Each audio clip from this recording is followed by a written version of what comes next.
तीन ऋण संसार के सभी प्राणियों के ऊपर जन्म से ही हैं, सभी मनुष्यों के ऊपर। देव ऋण, ऋषि ऋण और पितृ ऋण, ये तीन प्रकार के ऋण सब पर हैं, सब पर कर्ज हैं, जन्म से ही ये तीन ऋण हैं। इन तीन ऋणों की मुक्ति के लिए ही हम धर्माचरण करते हैं। यज्ञादि करके, श्रौत स्मार्त यज्ञ करके हम देवऋण से मुक्ति प्राप्त करते हैं। धर्म ग्रंथों का स्वाध्याय करके हम ऋषि ऋण से मुक्ति करते हैं धर्माचरण करके, और पितरों का श्राद्ध तर्पण आदि करके और शास्त्रीय पद्धति से अपने वर्ण की स्त्री में और शास्त्र की मर्यादा के अनुरूप संतान की उत्पत्ति करके, जिससे पिंडदान जलदान की परंपरा चलती रहे, तो उससे पितृ ऋण से मुक्ति होती है। यही बात है कि नहीं?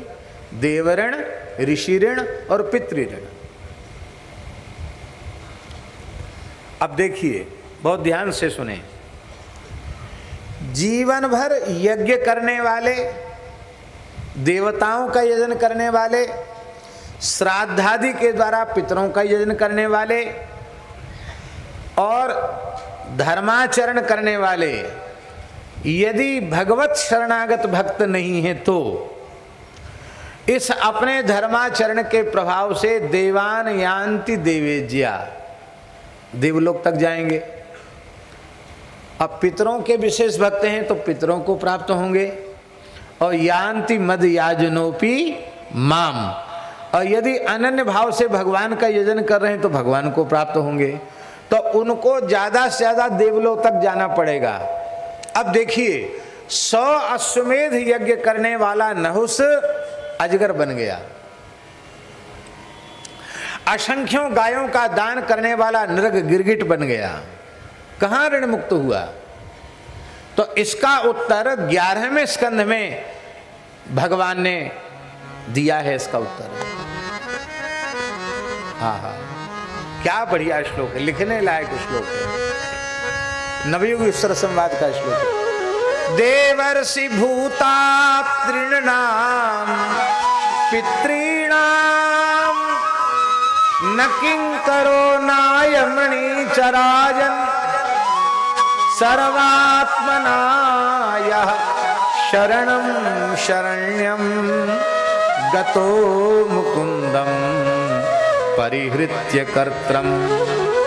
नवयोगीश्वर कह रहे हैं निमि महाराज से कि जो कर्तापने का अहंकार छोड़कर सर्वतो भावेन भगवान मुकुंद की शरण हो गया है, वो समस्त प्रकार के ऋणों से मुक्त हो जाता है। न किसी देवता का कर्जदार है, न किसी पितर का कर्जदार है, न किसी ऋषि का कर्जदार है, वो मुक्त हो जाएगा, भगवान की शरण हो जाए। तो अनऋणी, इसका मतलब यह मत समझना कि हम यज्ञ का निषेध कर रहे हैं, तर्पण श्राद्ध, हम तो बहुत इसका प्रबल पक्ष लेते हैं। ये सब करो, पर इसके साथ भगवान की शरण ग्रहण करके भगवान की भक्ति करो, भगवान के नाम का जप करो। शास्त्रीय कर्म, विहित कर्म, वो तो करने ही चाहिए, अकरणे प्रत्यवाया, नहीं करोगे तो दोष लगेगा। करो, लेकिन कर्म के सहारे संसार से पार नहीं उतरोगे, भगवान की शरणागति के सहारे भवसागर से पार लगोगे। ये बात भीतर से पक्की रखना। तो भगवान की शरणागति से ही अनऋणी होगा, कर्जों से मुक्त होगा। श्री सीताराम प्रतिदिन सत्संग एवं दर्शन के लिए श्री महाराज जी के ऑफिशियल चैनल को जरूर सब्सक्राइब करें।